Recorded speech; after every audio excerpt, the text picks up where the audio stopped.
नमस्कार और स्वागत है आपका प्राइम न्यूज धरनी हिंदी में, जहां आपको मिलती हैं हर दिन ताजा तरीन खबरें बिना किसी झूठ के और पूरी ईमानदारी के साथ। मैं पूर्णिमा आपके साथ हूं हर रोज की प्रमुख खबरों के साथ। आज के वीडियो में हम आपको सबसे जरूरी और चर्चा में रहने वाली खबरों से रूबरू कराएंगे, जो न सिर्फ देश बल्कि दुनिया भर में सुर्खियां बना रही हैं। तो चलिए बिना समय गवाए शुरू करते हैं आज की प्रमुख खबरें।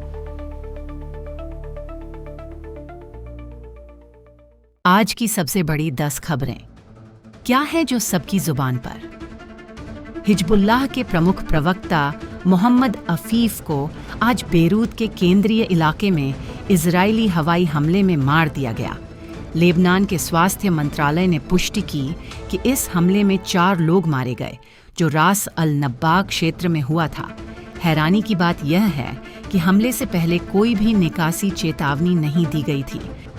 अब आम आदमी नहीं, खास दिल्ली के पूर्व मंत्री कैलाश गहलोत ने बीजेपी ज्वाइन की। एएपी के एजेंसी दबाव के आरोप को किया खारिज। रघुविंदर शौकन बने दिल्ली कैबिनेट के नए मंत्री। गहलोत की जगह एएपी में ली जिम्मेदारी। बीजेपी नेता मनोज तिवारी ने कहा, गहलोत का इस्तीफा आपके अंत का संकेत। संजय सिंह ने इसे बीजेपी की साजिश बताया। मोदी का ऐतिहासिक दौरा। नाइजीरिया में गबीस अफ्रीकी संघ सदस्यता पर पीएम मोदी ने की सराहना। नाइजीरिया में पीएम मोदी को मिला जी-सॉन पुरस्कार। भारत नाइजीरिया रिश्तों में नई ताकत और कूटनीतिक उपलब्धियों पर जताया आभार। लंदन हत्याकांड। 24 वर्षीय हर्षिता बरेला की लाश कार के बूट से बरामद। पुलिस ने भारतीय मूल के पति के खिलाफ मैनहंट शुरू किया। दिल्ली में प्रदूषण नियंत्रण के लिए सुप्रीम कोर्ट का बड़ा आदेश। जीआरएपी आईवी नियम लागू रहने तक। ओडिशा के भुवनेश्वर में बालक को कल की अवतार के रूप में पूजा गया। शिशु अधिकार आयोग ने शुरू की जांच। पुरी भगवान जगन्नाथ की जमीन पर अवैध कब्जा और हस्तांतरण का प्रयास। थाना में मामला दर्ज। दिल्ली में हवा की गंभीर स्थिति पर सुप्रीम कोर्ट की अहम सुनवाई आज। डोनाल्ड ट्रंप की सुरक्षा में नई तकनीक। दुनिया का सबसे खतरनाक रोबोट डॉग हुआ तैनात। तो ये थीं आज की सुर्खियां। अब बिना देरी के बढ़ते हैं दिन की सबसे बड़ी खबरों की तरफ। 17 साल बाद भारतीय प्रधानमंत्री नाइजीरिया पहुंचे हैं। पीएम मोदी की इस ऐतिहासिक यात्रा से भारत नाइजीरिया के रिश्तों में नई ऊर्जा आने वाली है। क्या हैं इस दौरे की बड़ी बातें? चलिए जानते हैं। प्रधानमंत्री नरेंद्र मोदी ने नाइजीरिया की राजधानी अबुजा में राष्ट्रपति बोला अहमद टिनुबू से खास मुलाकात की। उन्होंने कहा, भारत नाइजीरिया के साथ अपनी रणनीतिक साझेदारी को सर्वोच्च प्राथमिकता देता है।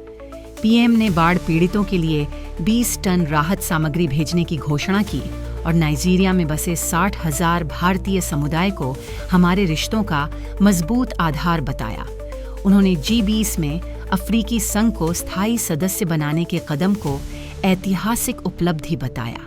ये दिखाता है कि भारत अफ्रीका के विकास में कितना अहम योगदान दे रहा है। क्या आप जानते हैं, नाइजीरिया में 200 से ज्यादा भारतीय कंपनियां $27 बिलियन से अधिक का निवेश कर चुकी हैं और यहाँ के दूसरे सबसे बड़े नियोक्ता हैं। पीएम मोदी की ये यात्रा न केवल रणनीतिक साझेदारी को और मजबूत बनाएगी, बल्कि भारत क्या आप भी भारत नाइजीरिया साझेदारी को एक मजबूत कदम मानते हैं। अपने विचार हमें कमेंट में जरूर बताएं। मणिपुर में बढ़ती हिंसा के बीच गृह मंत्री अमित शाह एक और अहम बैठक करने वाले हैं। भाजपा विधायकों ने भी मुख्यमंत्री एन बीरेन सिंह के साथ समीक्षा बैठक तय की है। आइए जानते हैं मणिपुर की ताजा स्थिति। मणिपुर के इंफाल घाटी में हिंसा थमने का नाम नहीं ले रही है। शनिवार को उग्र भीड़ ने कई विधायकों के घरों पर हमला कर दिया। गृह मंत्री अमित शाह ने कल मणिपुर की सुरक्षा स्थिति की समीक्षा की और शांति बहाली के लिए हर संभव कदम उठाने के निर्देश दिए। बीजेपी विधायकों की मुख्यमंत्री एन बीरेन सिंह के साथ आज शाम 6 बजे बैठक होगी। इस बीच नेशनल पीपल्स पार्टी ने मणिपुर सरकार से अपना समर्थन वापस ले लिया है। हिंसा के चलते इंफॉल वेस्ट और इंफॉल ईस्ट में कर्फ्यू लागू है और इंटरनेट सेवाएं 2 दिनों के लिए सस्पेंड कर दी गई हैं। पुलिस का कहना है कि कानून व्यवस्था बनाए रखने के लिए सख्त कदम उठाए जा रहे हैं। अब तक मणिपुर में हिंसा के कारण 250 से ज्यादा लोगों की जान जा चुकी है और 60,000 से अधिक लोग विस्थापित हुए हैं। मणिपुर की मौजूदा स्थिति चिंताजनक है। सरकार और सुरक्षा बल स्थिति को नियंत्रण में लाने की कोशिश कर रहे हैं।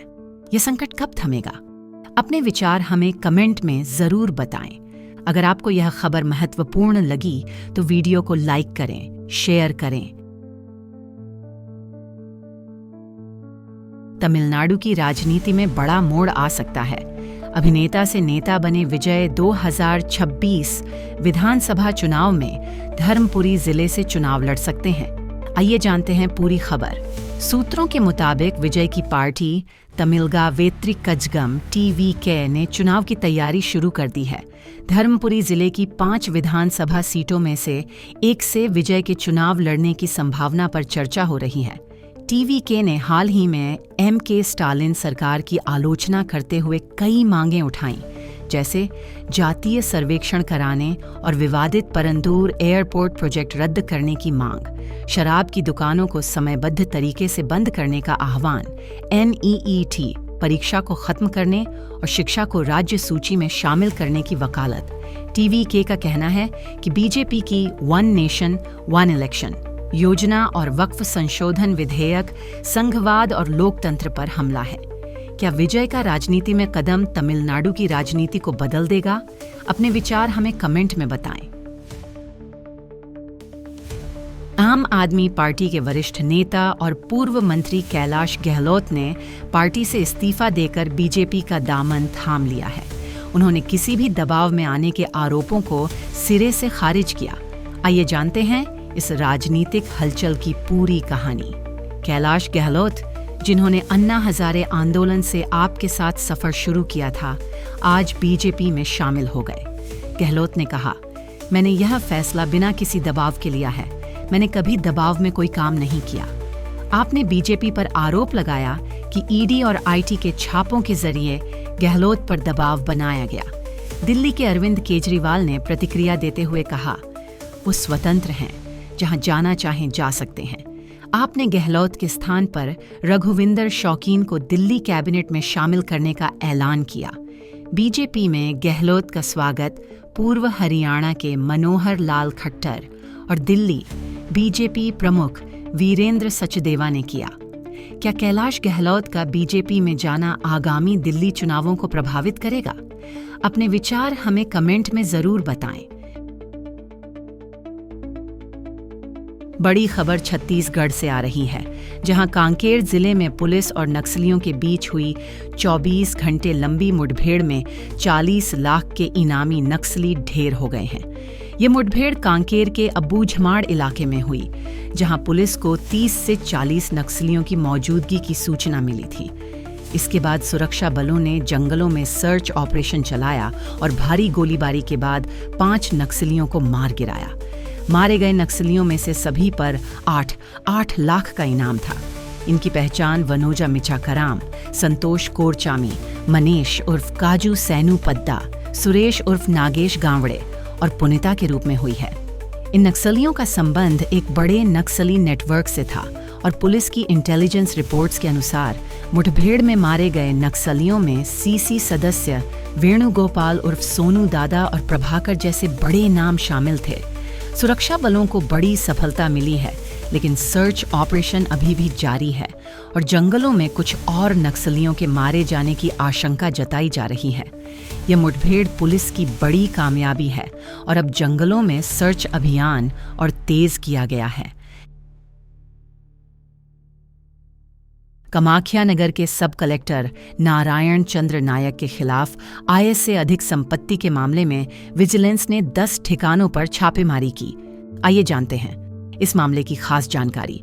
विशेष जज विजिलेंस भुवनेश्वर के आदेश पर 7 DSP, 3 इंस्पेक्टर और अन्य अधिकारियों की टीम ने ये छापे मारे। इन ठिकानों में भुवनेश्वर, भद्रक, मयूरभंज और ढेंकनाल की संपत्तियां शामिल हैं। भुवनेश्वर में 3 मंजिला और 1 मंजिला इमारतें, भद्रक में 3 मंजिला और निर्माणाधीन 2 मंजिला इमारत, कामाख्या नगर स्थित कार्यालय और सरकारी आवास। सर्च ऑपरेशन के दौरान कई अहम दस्तावेज बरामद हुए हैं। जांच अभी जारी है। क्या ये छापेमारी भ्रष्टाचार के खिलाफ सख्त कदम का संकेत है? अपने विचार कमेंट में साझा करें।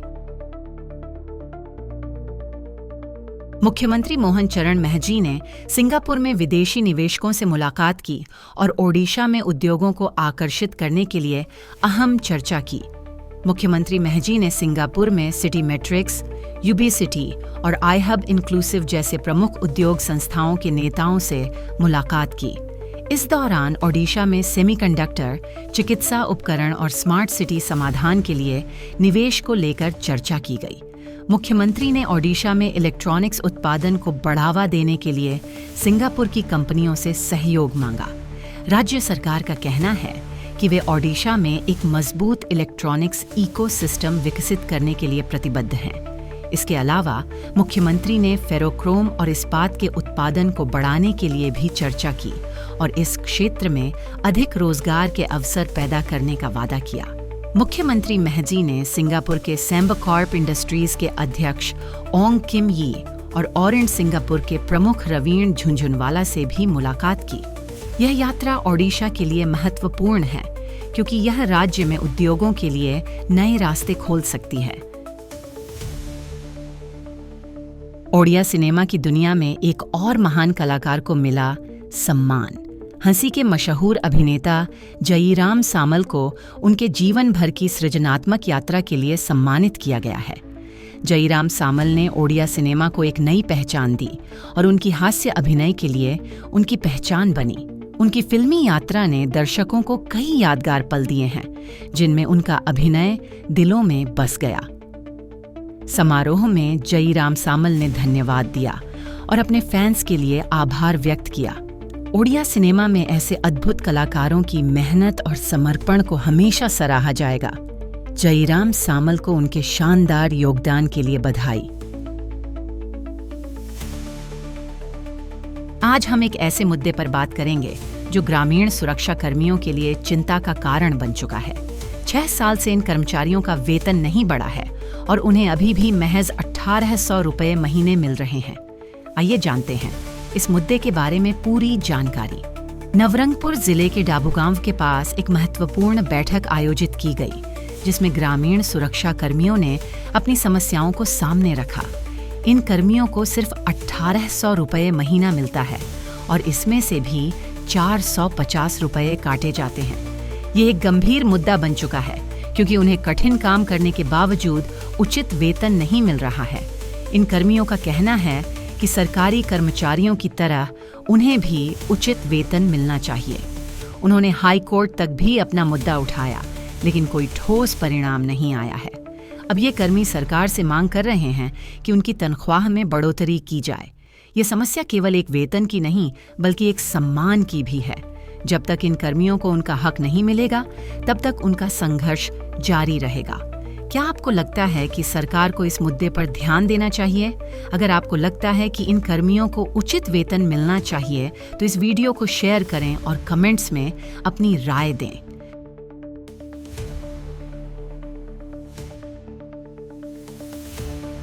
हम बात करेंगे एक ऐसे शौचालय के बारे में जो 2 लाख रुपए खर्च करके बनाया गया था, लेकिन आज तक यह आम जनता के लिए काम नहीं आया। आखिर क्यों खुला शौचालय फिर भी बंद है? आइए जानते हैं इस मुद्दे के बारे में। नवरंगपुर जिले के झरीगांव ब्लॉक स्थित बस स्टैंड चौराहा में एक शौचालय का निर्माण हुआ था। इसकी लागत लगभग 2 लाख रुपये थी और यह शौचालय आम जनता और यात्रियों के लिए बनाए गए थे। लेकिन हैरानी की बात यह है कि उद्घाटन के 3 साल बाद भी यह शौचालय काम नहीं कर रहा है। उद्घाटन के दिन शौचालय के ताले खोले गए थे, लेकिन उसके बाद से फिर से कभी ताले नहीं खुले। इस शौचालय के सामने एक और बड़ी समस्या है कि लोग शौचालय के बंद होने के कारण परेशान हो रहे हैं, खासकर महिलाएं, जिन्हें खुले में शौच जाना पड़ रहा है। स्थानीय व्यापारी और यात्री भी इस समस्या का सामना कर रहे हैं। विशेषकर महिला यात्रियों के लिए यह एक बड़ी कठिनाई है। हालांकि लोग बार बार इस शौचालय को खोलने की मांग कर रहे हैं, लेकिन ब्लॉक प्रशासन और पंचायत द्वारा इस पर कोई ठोस कदम नहीं उठाया गया है। अब देखना यह है कि क्या स्थानीय प्रशासन इस समस्या का समाधान निकालेगा या जनता को इसी तरह परेशान रहना पड़ेगा। यह मुद्दा केवल एक शौचालय का नहीं बल्कि जनता की बुनियादी जरूरत का है। क्या आपको लगता है कि प्रशासन को इस पर जल्द से जल्द कदम उठाना चाहिए? अगर आपको लगता है कि इस शौचालय को जल्द खोला जाना चाहिए तो इस वीडियो को शेयर करें और कमेंट्स में अपनी राय दें। तो दोस्तों, ये थी आज की प्रमुख खबरें। उम्मीद है आपको हमारा वीडियो पसंद आया होगा। अगर आपको हमारी खबरें महत्वपूर्ण और जानकारीपूर्ण लगें तो लाइक और शेयर करना ना भूलें। और हाँ, अगर आपने अभी तक हमारे चैनल प्राइम न्यूज धरनी हिंदी को सब्सक्राइब नहीं किया तो जल्दी से सब्सक्राइब कर लें और घंटी का आइकन दबाएं ताकि आप कोई भी ताज़ा-तरीन खबर मिस न करें। हमारे चैनल पर हर रोज आपको मिलेगी पूरी दुनिया की हलचल, हर मुद्दे की सटीक जानकारी और वो सब कुछ जो आपको जानना जरूरी है। आपका दिन शुभ हो, स्वस्थ रहें और जुड़े रहें प्राइम न्यूज धरनी हिंदी के साथ। धन्यवाद और नमस्कार।